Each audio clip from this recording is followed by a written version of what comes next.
Hello, बिना खून के रिश्ते, एक अनोखी भाई बहन की प्रेम कहानी रक्षा बंधन पर विशेष। तो शुरू करते हैं। अब नामिया एक अनाथ बच्ची थी। उसकी उम्र सिर्फ 7 साल। वह हर साल रक्षाबंधन पर अनाथालय की खिड़की से बाहर सड़कों पर भाइयों की कलाई पर राखी बांधते देखा करती थी।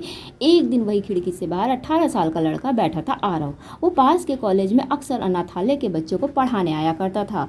नामिया ने धीरे से उससे पूछा, भैया क्या मैं आपको राखी बांध सकती हूँ? आरव मुस्कुरा दिया, क्यों नहीं छोटी, मुझे भी तो एक बहन की तलाश थी। उस दिन हर साल रक्षाबंधन पर नामिया की पहली राखी आरव के हाथ पर बंधती।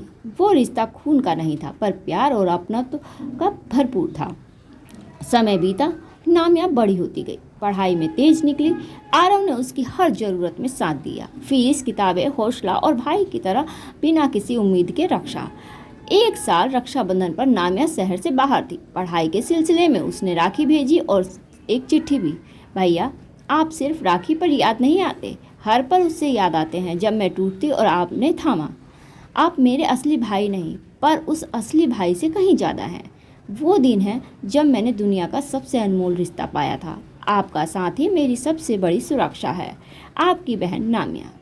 आरव ने वो चिट्ठी पढ़ी, आंखें भर आई।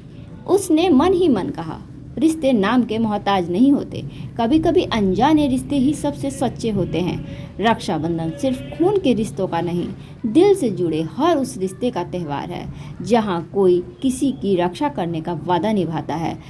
अब नामिया 25 साल की हो चुकी थी। मेहनत, लगन और आरव भैया की प्रेरणा से उसने यूपीएससी पास कर लिया और बन गई एक आईएएस ऑफिसर। पहले ही साल उसने राज्य सरकार द्वारा बेस्ट यंग अफसर अवार्ड देने के लिए बुलाया गया। स्टेज पर नामिया के नाम की घोषणा हुई, आईएएस नामिया शर्मा, जिन्होंने जनसेवा में नई मिसाल कायम की। सब तालियां बजा रहे थे। मीडिया, मंत्रीगण, अफसर सब उसे सम्मान देने के लिए तैयार थे, मगर नामिया की आंखें भीड़ में किसी और को खोज रही थी। वो चेहरा जो हर नाकामी में उसे संभालता था, आरव भैया। अगले पल मंच पर माइक हाथ में लेकर नामिया ने कहा, इस सम्मान की असली हकदार कोई और है, मैं नहीं। जिसने मुझे किताबों से पहले खुद पर विश्वास करना सिखाया, राखी से पहले मुझे भाई का मतलब समझाया। आज मैं जो कुछ भी हूँ उसकी वजह से हूँ, मेरे भैया आरव भैया की। सबकी नज़रों के सामने नामिया ने मंच पे से उतरकर आरव का हाथ पकड़ लिया और उन्हें मंच पर ले जाकर कहा, भैया यह सम्मान मैं नहीं, आप पहनेंगे। भीड़ तालियों से गूंज उठी। आरव की आंखें नम थी। वो कुछ नहीं बोल पाए, बस इतना कहा, बेटा होता तो शायद इतना गर्व ना होता, पर तू मेरी बहन है और मेरी सबसे बड़ी जीत भी तुम ही हो। समय बीतता गया।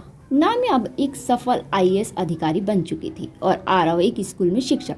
सादा जीवन, ऊंचे विचार। नामिया के जीवन में अब सब कुछ था, इज्जत, पद, सम्मान। बस एक चीज की कमी थी, अपना परिवार। रक्षाबंधन का दिन फिर आया। नामिया ने हमेशा की तरह राखी तैयार की, लेकिन इस बार वो कुछ और बड़ा करना चाहती थी। इस बार उसने आरव भैया से कहा, भैया इस बार सिर्फ राखी नहीं बांधनी, इस बार एक नई जिम्मेदारी भी देनी है।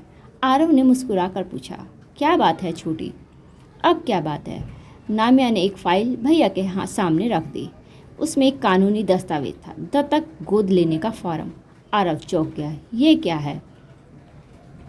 नामिया ने कहा, भैया मैं एक बच्ची को गोद ले रही हूँ।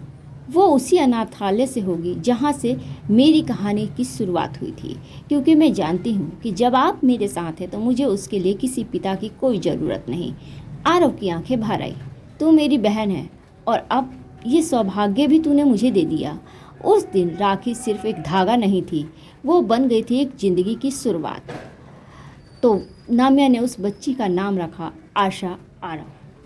उसके स्कूल के फॉर्म में लिखा गया, माता का नाम नामिया शर्मा।